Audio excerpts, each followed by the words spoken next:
ہمارے یہاں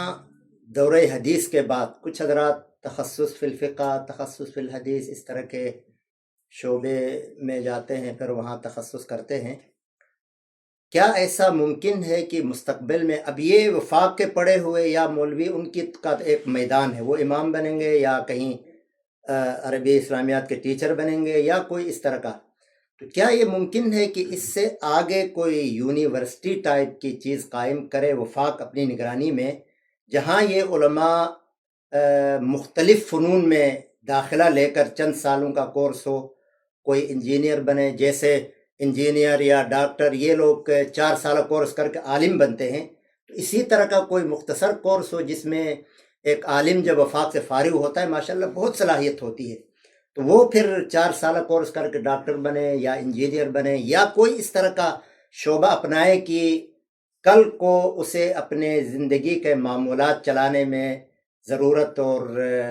اس کے حد تک مطلب وہ اس پیشے کو بھی اختیار کرے، کیونکہ بہت سے علماء فارغ ہونے کے بعد بیچارے ویسے پڑے ہوتے ہیں۔ اب یہاں قطر سے بہت سے لڑکے گئے، فارغ ہو کے آئے اور فوج میں یا اور کوئی چیز نہیں ہے، یہاں تدریس وغیرہ کے مواقع نہیں ہیں، تو اس حوالے سے آپ کیا فرمائیں؟ دیکھیے میں سمجھتا ہوں کہ دو ضرورتیں ہیں مسلمانوں کی۔ ایک ضرورت تو یہ ہے کہ ہر مسلمان کے پاس دین کا ضروری اور بنیادی علم ہونا چاہیے۔ علم دین حاصل کرنے کے 2 درجے ہیں، ایک ہے فرض عین، ایک ہے فرض کفایہ۔ اتنا دین کا ضروری علم جس سے حلال حرام، جائز ناجائز، فرض واجب کا پتہ چلے، یہ ہر مسلمان مرد اور عورت پر حاصل کرنا فرض ہے۔ سرکار دو عالم صلی اللہ علیہ وسلم نے فرمایا طلب العلم فریضۃ علی کل مسلم۔ یہاں لفظ علم اگرچہ مطلق آیا مگر مراد مطلق نہیں ہے، علم دین کا مراد ہے، یہ نہیں کہ مطلق علم حاصل کرنا ہر مسلمان پر فرض ہے۔ اگر مطلق علم مراد ہوتا تو پھر سرکار دو عالم صلی اللہ علیہ وسلم علی کل مسلم نہ فرماتے، علی کل انسان فرماتے، اس لیے کہ میڈیکل کا، سائنس کا، جغرافیہ وغیرہ کا علم جیسے مسلمان کی ضرورت ہے وہ غیر مسلم کی بھی ضرورت ہے، وہ ہر انسان کی ضرورت ہے۔ تو آپ نے جب علی کل انسان نہیں بلکہ علی کل مسلم فرمایا تو معلوم ہوا کہ علم سے مراد وہ ہے جو مسلمان کی ضرورت ہے، وہ علم ہے دین کا، وہ علم ہے شریعت کا، وہ علم ہے اسلام کا، وہ علم ہے قرآن و حدیث کا۔ تو یہ فرض کفایہ ہے، اور فرض کفایہ کے درجے میں اتنا علم ہے کہ اس کو پتہ چل جائے کہ حلال کیا ہے، حرام کیا ہے، میں نے کیا کرنا ہے کیا نہیں کرنا۔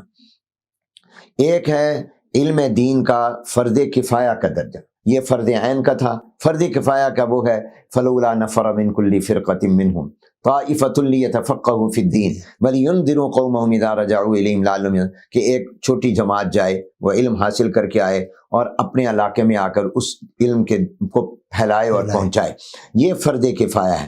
تو ضروری نہیں ہے کہ ہر مسلمان 16 سال 17 سال پڑھے اور عالم بنے۔ ہم سمجھتے ہیں کہ ایک تو اس بات کی ضرورت ہے کہ ہمارے جتنے بھی سکول ہیں، کالج ہیں، یونیورسٹیاں ہیں، عصری تعلیم کے ادارے ہیں، وہاں پر اسلام کی بنیادی تعلیم ضرور آئے، بیسک ایجوکیشن ضرور آئے، تاکہ جو بڑی تعداد مسلمانوں کی ان اداروں میں تعلیم حاصل کر رہی ہے وہ اپنے دین سے نہ واقف نہ ہو، وہ کم از کم فرائض واجبات کا اس کو پتہ چلے اور حلال و حرام کا پتہ چلے۔ دوسری بات، جو ہمارے مدارس ہیں، ان مدارس کے اندر جو ہماری عصری تعلیم ہے اس کی بنیادی معلومات ہونا بھی ضروری ہے۔ وہ جیسے میں نے عرض کیا کہ میٹرک تک ارادہ ہے آئندہ ایف اے تک، انٹرمیڈیٹ تک، کیونکہ اب بنیادی تعلیم 12ویں تک ہو گئی ہے، تو ہمارے طلباء جو مدارس میں پڑھتے ہیں ان کے پاس عصری تعلیم بنیادی طور پر ہو۔ اس کے بعد اسپیشلائزیشن ہے، تخصصات ہیں، جیسا کہ آپ نے فرمایا۔ تو مدارس کے اندر تو یہ ہے کہ میٹرک کے بعد علوم دینیہ میں ماہر بن رہا ہے، کسی کو ڈاکٹر بننا ہے، انجینئر بننا ہے، سائنسدان بننا ہے تو اس کے ادارے موجود ہیں۔ لیکن یہ بات آپ نے درست فرمائی کہ ہم اس کی بھی ضرورت محسوس کر رہے ہیں۔ نمبر 1 تو یہ کہ ہم اپنے سکول بھی بنائیں، کالج بھی بنائیں، یونیورسٹیاں بھی بنائیں۔ ابتدا ہم سکولوں سے کریں، اس لیے کہ مسلمانوں کی بڑی تعداد مدارس کی بجائے سکولوں میں پڑھتی ہے۔ اب سکول میں جو پڑھ رہی ہے تو اس کے بعد تو بھی دین کا ضروری علم ہونا چاہیے، اس لیے ہم نے وفاق المدارس کی طرف سے مدارس کو ہدایات جاری کی ہیں کہ الحمدللہ آپ نے ہر علاقے میں ضرورت کے مطابق مدرسے بنا لیے، اب آپ سکول بھی بنائیں۔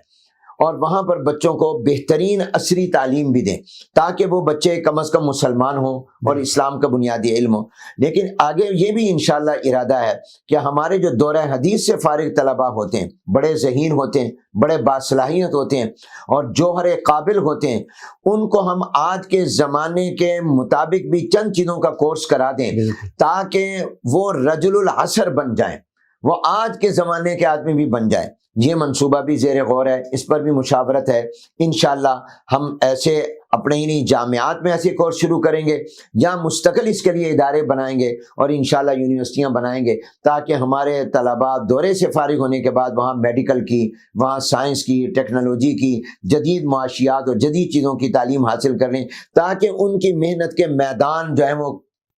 مزید بڑھ جائیں، وہ صرف چند میدانوں تک محدود نہ رہیں بلکہ ان کا میدان محنت وسیع ہو جائے۔ انشاءاللہ اس پر بھی توجہ دیں گے۔